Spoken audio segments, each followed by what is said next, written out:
friends, welcome back to my YouTube channel Shikshan digital academy.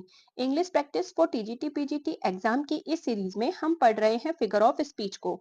आज की जो हमारी फिगर ऑफ स्पीच है वो है assonance.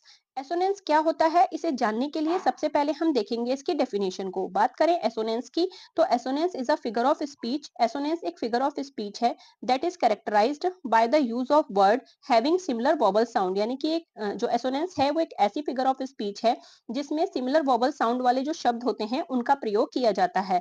It can be said to be a variation of alliteration. जो एलिट्रेशन फिगर ऑफ स्पीच है इसको उसका वेरिएशन भी यानी कि उसी का एक प्रकार भी माना जा सकता है। आगे बात करें तो the effect created when two syllables in word that are closed together have the same vowel sound. यानी कि इफेक्ट तब क्रिएट होता है जब किसी वर्ड में दो सिलेबल्स बिल्कुल एक दूसरे के आसपास हों और सेम वोवल साउंड दे रहे हों बट डिफरेंट कॉन्सोनेंट, लेकिन उनका इस्तेमाल डिफरेंट कॉन्सोनेंट के साथ किया गया हो।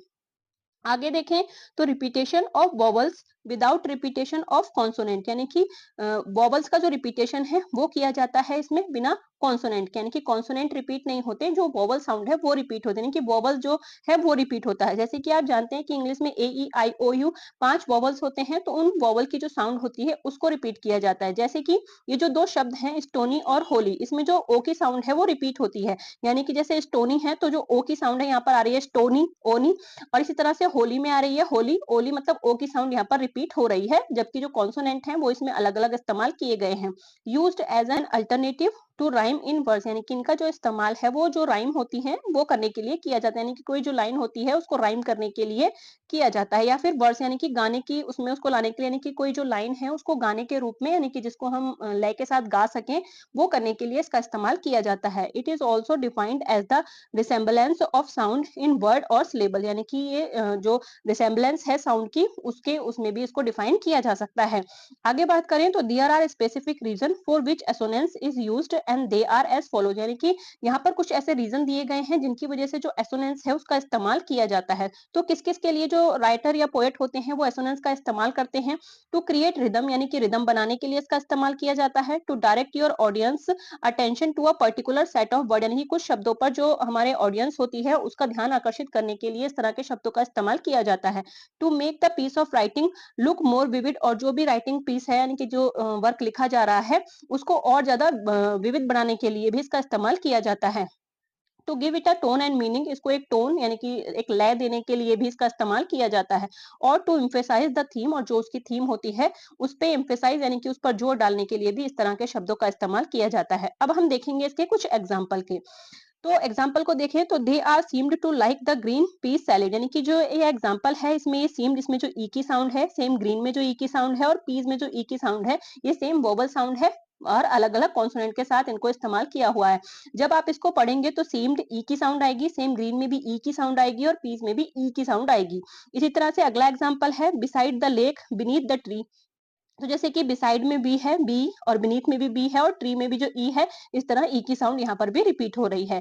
इसी तरह से अगला है हियर द मेलो वेडिंग बेल्स। यानी कि यहाँ पर जो मेलो ई की साउंड है मैं और यहाँ पे वे और यहाँ पर बेल्स, यानी कि तीनों में ई की साउंड रिपीट हो रही है। इसी तरह से अगला एग्जाम्पल है the rain in Spain stays mainly on the plain. यहाँ पर जो ए की साउंड है वो रेन में, स्पेन में और मेनली में और प्लेन्स में चारों में रिपीट हो रही है। तो इस तरह से जो एक साउंड है वो अलग अलग कॉन्सोनेंट के साथ यहाँ पर जो वोवल साउंड है वो रिपीट होती है। अब हम लिटरेचर में कुछ एग्जांपल देखते हैं। तो सबसे पहले हम बात करते हैं विलियम वर्ड्सवर्थ हैं, उनकी एक पोयम है daffodils.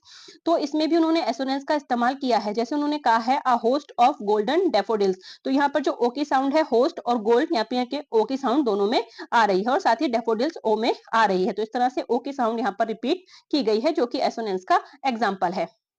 Word host and golden, यानी कि होस्ट और जो गोल्डन में जो ओ शब्द है यानी कि सिमिलर ओ साउंड है which is an example of assonance. इसी तरह से अगला एग्जांपल है those image that yet fresh images beget that dolphin torn that going tormented sea. ये जो लाइन है ये डब्ल्यू बी ईट्स की है, जो बेजेंटियम है उनकी पोयम उससे ली गई ये लाइनें हैं। तो इसमें देखते हैं कि इसमें किस तरह से एसोनेंस का इस्तेमाल किया गया है। तो in this example the word yet और फ्रेश, इसमें ई की साउंड, और ये बेगेट और जो टॉर्मेंटेड है इसमें ई की साउंड यानी कि सीन जो सिमिलर ई की साउंड है वो यहाँ पर रिपीट हो रही है। Makes it a fitting example of assonance, जो कि इसको एसोनेंस का एक एग्जांपल बनाता है। आगे हम बात करते हैं डिफरेंस की कि जो एसोनेंस है और जो एलिट्रेशन है उसमें डिफरेंस क्या है, क्योंकि दोनों में ही जो है वो साउंड यानी कि साउंड का जो रिपीटेशन है वो होता है। तो इन दोनों जो ये हैं वो दोनों एक दूसरे से किस तरह से अलग हैं उसको देखते हैं।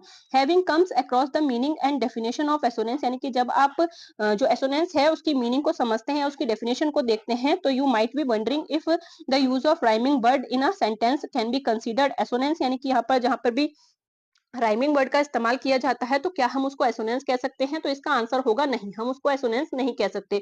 तो एसोनेंस हम किन शब्दों को कह सकते हैं उसे देखते हैं। तो द टर्म राइम्स, यानी कि जहाँ पर लाइनें राइम करती हैं, जैसे आपने कई सारे सोनेट पढ़े होंगे जिसमें मतलब उनकी एक राइमिंग स्कीम होती है। उनके जो लास्ट के सेंटेंस मतलब जो सेंटेंस होता है उसमें जो लास्ट के वर्ड होते हैं वो पहला तीसरे से और जो दूसरा होता है वो चौथे से इस तरह से मैच करता है। तो जो राइम होती है उसको भी हम एसोनेंस कह सकते हैं। तो ऐसा नहीं है, हम राइम को एसोनेंस नहीं कह सकते, क्योंकि the term rhymes refers to the word that have either similar vowel sound और सिमिलर कॉन्सोनेंट साउंड, यानी कि या तो जो राइम होती है उसमें जो साउंड मैच कर रही होगी वो या तो वोवल साउंड होगी या फिर कॉन्सोनेंट साउंड होगी कोई, यानी कि बस सेम होनी चाहिए, पहली तीसरे से और जो दूसरी है वो चौथे से मिलती है।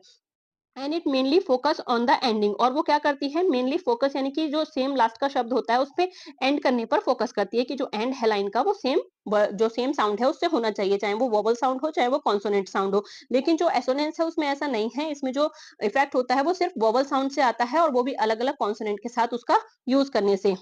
Assonance, however, focus on the syllable and vowels used in the beginning, middle और end of the word used in the sentence. इसके अलावा एक चीज ये भी है कि जो assonance है उसको आप जो वर्ड या syllables हैं उनके शुरुआत में, उनके मिडिल में या उनके एंड में कहीं पर भी इस्तेमाल कर सकते हैं, बस सेम जो साउंड इफेक्ट है वो हमें दिखाई देना चाहिए। तो इस तरह से आज के वीडियो में हमने समझा एसोनेंस को। इसी तरह से अगर आप मेरे साथ फिगर ऑफ स्पीच पढ़ना चाहते हैं तो बने रहिए मेरे साथ। Thank you for watching.